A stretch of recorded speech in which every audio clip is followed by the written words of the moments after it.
بسم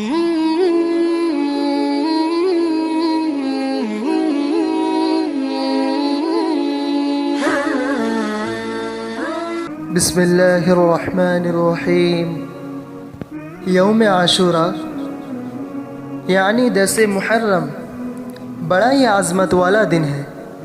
تاریخ کے عظیم واقعات اس دن سے جڑے ہوئے ہیں، چنانچہ مورخین نے اس دن میں ہونے والا بہت سارے واقعات کو لکھا ہے۔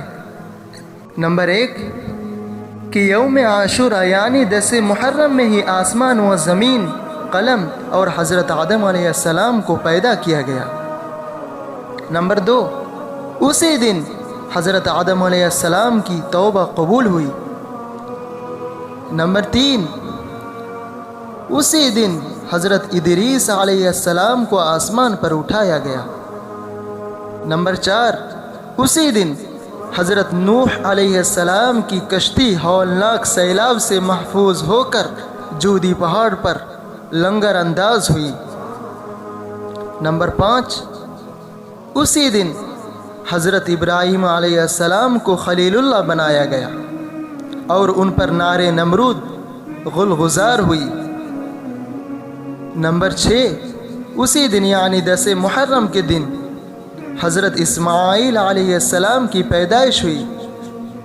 نمبر 7 اسی دن حضرت یوسف علیہ السلام کو قید خانہ سے رہائی نصیب ہوئی اور مصر کی حکومت ملی۔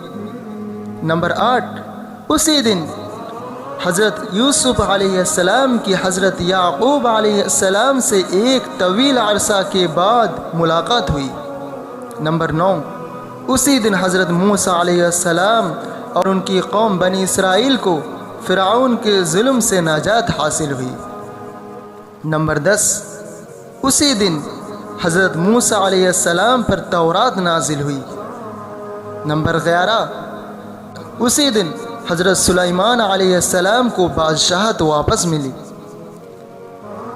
نمبر 12 اسی دن حضرت ایوب علیہ السلام کو سخت بیماری سے شفا نصیب ہوئی۔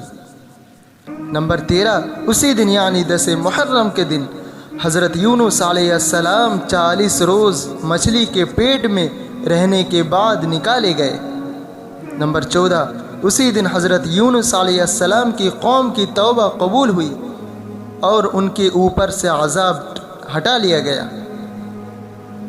نمبر 15 اسی دن حضرت عیسیٰ علیہ السلام کی پیدائش ہوئی۔ نمبر 16 اور اسی دن حضرت عیسیٰ علیہ السلام کو یہودیوں کے شر سے نجات دلا کر آسمان پر اٹھایا گیا۔ نمبر 17 اسی دن دنیا میں پہلی بار باران رحمت بارش نازل ہوئی۔ نمبر 18 اسی دن قریش مکہ بیت اللہ پر نیا غلاف ڈالتے تھے۔ نمبر 19 اسی دن حضور اکرم صلی اللہ علیہ وسلم نے حضرت خدیجہ رضی اللہ تعالی عنہا سے نکاح فرمایا۔ نمبر 20 اسی دن کوفی فریب کاروں نے نواسہ رسول صلی اللہ علیہ وسلم کو میدان کربلا میں شہید کیا۔ نمبر 21 اور اسی دن قیامت قائم ہوگی۔ اتنے سارے واقعات اس دن میں پیش آئے ہیں۔ ان سب واقعات سے تو یوم عاشورہ کی خصوصی اہمیت کا پتہ چلتا ہی ہے۔ اس کے علاوہ نبی کریم صلی اللہ علیہ وسلم سے بھی اس دن کی متعدد فضیلتیں وارد ہوئی ہیں۔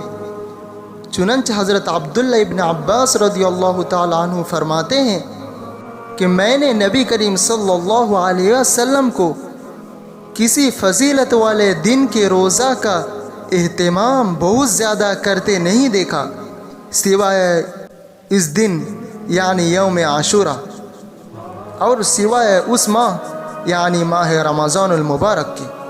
مطلب یہ ہے کہ حضرت عبداللہ ابن عباس رضی اللہ تعالیٰ عنہ نے آپ صلی اللہ علیہ وسلم کے طرز عمل سے یہی سمجھا کہ نفلی روزوں میں جس قدر اہتمام آپ صلی اللہ علیہ وسلم یوم عاشورہ کے روزہ کا کرتے تھے اتنا کسی دوسرے نفلی روزہ کا نہیں کرتے تھے۔